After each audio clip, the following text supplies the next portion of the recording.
আজকে আবারও দীর্ঘ 4 বছর পর যাওয়া হচ্ছে পুনে।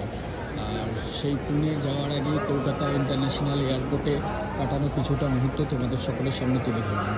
এর আগে তোমরা অনেকবার দেখেছো, কখনো হয়তো আমাকে যেতে হয়েছে ব্যাঙ্গালোর, কখনো হয়তো অন্যান্য লোকেশন, বাট এবারে কিন্তু আমি ডাইরেক্ট কোনো ফ্লাইট পাইনি, আমাকে যেতে হচ্ছে হায়দ্রাবাদ। এখান থেকে হায়দ্রাবাদ থেকে তারপর তোমাদের জন্য আমি পুনে চলে যাব।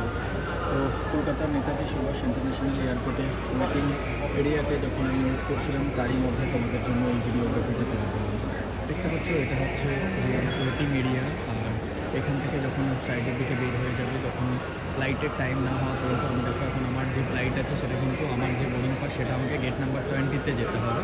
যেহেতু আমাকে অলরেডি মেনশন করে দিয়েছে গেট নাম্বার 20-তে যাওয়ার জন্য এখান থেকে, তো সেক্ষেত্রে আমাকে কিন্তু গেট নাম্বার 20-তেই যেতে হবে। তারপর এখান থেকে প্রায় মিডিল নাইটে দেখতে পাচ্ছ আমি মিডিল নাইটে পৌঁছাবো হায়দ্রাবাদ থেকে তারপর আবার প্রায় ভোর 3টের দিকে আমার ফ্লাইট আছে।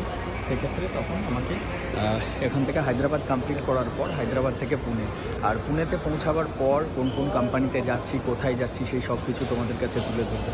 ধীরে ধীরে এর আগেও যতবার গিয়েছি, সেটা ব্যাঙ্গালোর বলো বা আদার্স কোনো লোকেশন, আমি তোমাদের কাছে সেই জায়গাগুলি তুলে ধরেছি। যতবার ব্যাঙ্গালোরে গিয়েছি নতুন নতুন অনেক বেশি রিকোয়ারমেন্টের সুযোগ তোমাদের কাছে করে দিতে পেরেছি। এবারও দেখা যাক কী করে দেওয়া যায় তোমাদের সকলের জন্য। তো আশা করছি ভিডিওটা সবাই লাইক করবে।